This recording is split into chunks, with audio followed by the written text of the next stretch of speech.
from the great state of Florida, Darren Soto. President Trump is polling at 22% in the Hispanic community. He is less popular than burnt rice and beans in our community. And his collapse in Hispanic support will have reverberations across House seats this November. Many Hispanics, including in Florida, though not a majority, but definitely a lot of them, voted for Trump because they thought he was going to lower costs and deport only criminals. He lied. That is plainly obvious at this point. And if anybody was looking for a course correction last night, well, they did not get it. We see in Florida, first of all, the tariffs are deeply unpopular, especially because they affect food the most, which was one of the things that people are most focused on. In addition, utility rates are an issue. Obviously, people are concerned about housing. And we got like little gimmicky things last night, but nothing real, nothing that people can hold on and say, you know what, Donald Trump is going to lower costs for the American people. It just seemed like a total show. And then the jobs market. When I look at young Hispanics coming out of college and out of trade schools, there's not much for them right now. Or middle-aged folks who just lost their job. We saw the worst year for jobs last year. I think 188,000 jobs for the whole year.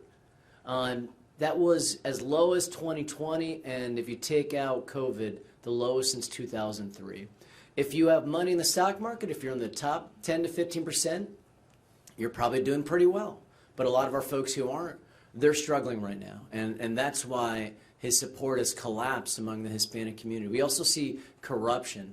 You know, the Trump family is estimated to have made over $4 billion last year in the most corrupt schemes I've ever seen. So I could not think of a more great irony than saying that they're going to go after fraud and have J.D. Vance head up this task force. Let's crack the case. Trump is committing record fraud.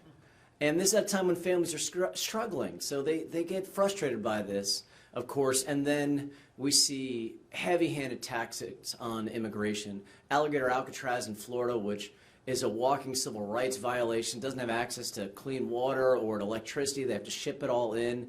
People are being rotated around and disappeared, which is why my guest for the State of the Union was Philip and Josephine Arroyo, two local attorneys in Orlando who are winning writs of habeas corpus, a rarely used motion to try to get people out of unlawful incarceration. And in Florida, we see about 1 million immigrants who lost their status, whether it's the Venezuelan, Cuban community, the Nicaraguan community, also the Haitian community, which is why we saw some big moves in special elections in Florida so far, including most recently in the Miami City Council race. So we know in Florida and Texas and California and some of these other places, Trump and the Republicans were counting on the same type of Hispanic support they got in 2024, and that is gone, and that is going to be one of the biggest stories going into the 2026 election.